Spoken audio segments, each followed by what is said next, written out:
Everyone! So for tonight mini vlog, ito nga po at gusto ko po sa inyong i-share and i-flex na rin yung ginagamit ko sa face ko na sa Dower Collagen Firming Series Pre-Natural Active Collagen. So as you can see guys, ito at naligo na nga po ako. Siyempre gumamit ako dyan ng Beauty White Soap. And then after that, siyempre bago ako matulog, ito naglalagay din ako ng sa Dower yon Collagen Firming Series. Yan nga, kaya nga sinabi ko na kanina, at Firming Natural Active Collagen na anti-aging face cream. So, siya po ay nakapag-replenish collagen, lost by skin, increase elasticity, skin becomes smooth, elastic, and provide skin moisturizing repair. So, ayan nga po, at nakakaganda po siya at nakakalambot po siya ng face.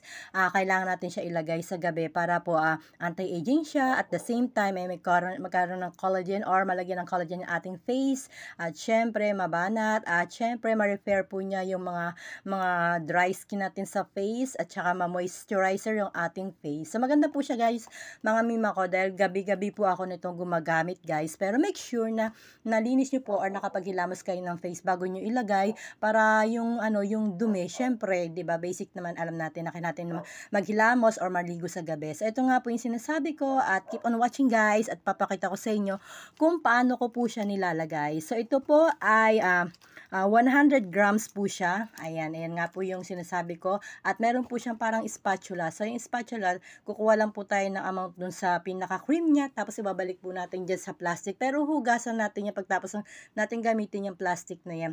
Na, nilagyan ng parang pang lagay dyan na scoop na maliit. Or hindi siya scoop, parang spatula yan. So, as you can see guys, ayan nga po, parang may ulap-ulap siya. Kasi nga talagang every night use ko to. Yan. Tapos, yung mga anak ko gumagamit din po niya. Kasi maganda nga po siya kasi lalo na kapag yung face natin medyo nakikita niyo parang dry na. So, kailangan talaga natin maglagay ng mga moisturizer sa face natin.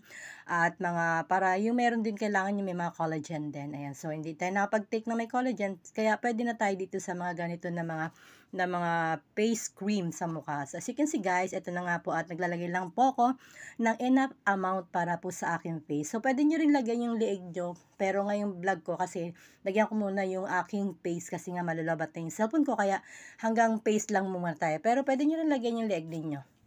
Then, ito na nga po, ayan, at dahan-dahan ko na nga po siyang kinakalat sa aking face. Ayan, as you can see guys, wala tayong filter dyan. And then, wala din akong lipstick. Ayan, lagi ko nakakalimutan mag-lipstick. Sabagay, matutulog naman na ako. So, ito na nga po, at dahan-dahan ko na nga po pinapahid sa face ko. Ayan, yung mga nilagay ko na konti lang naman na amount. Ayan, medyo ilalagay natin sa maliwanag kasi madilim yung area. And then, at the same time, yung cellphone ko ay hindi pa high-tech. Ayan, kaya medyo pagpasensya nyo na muna yung ating cellphone. Ayan, medyo nagbabakil ako kasi medyo hinihingal ako dahil umakita ako dito sa may taas ng bahay ko. At dito na ako nag-voice over kasi maingay dun sa baba dahil mga aso ko, ayan, mga dogs ko, ay maiingay at tanood silang TV.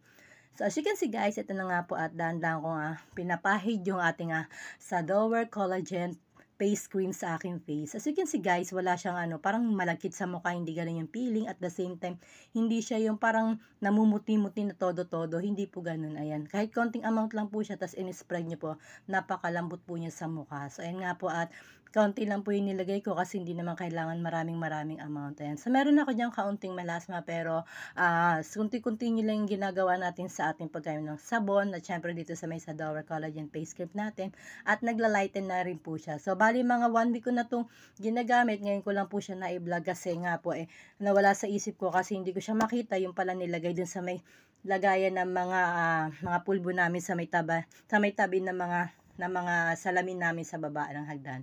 So, ito na nga po, after ko maglagay, as you can see guys, ayan, pinuto ko na yung camera sa face ko at ayan, napaka-smooth na ng face ko at napaka-clear na po ng face ko. Ayan nga po. Ayan, medyo kasi nagkaroon ako dyan ng bahagya na parang dark spot dahil nga dati nagtatrabaho ako, exposed ako sa sun dahil nakamotor kami at hindi ako nagsa-sunscreen. So, ngayon na lang ako nagsa-sunscreen kasi nga medyo nag-worry ako baka mamaya lumala yung pagkakaroon ka ng dark spot. So, ito lang mga aking vlog ngayong gabi and thank you for watching guys at ilalagay ko na lang po sa yellow basket ito at link sa aking comment section para doon po kayo makabili. And thank you for watching guys and please don't forget to follow me and subscribe sa aking mga vlog. And thank you and good night everyone. God bless you all guys. Bye bye. Thank you for watching.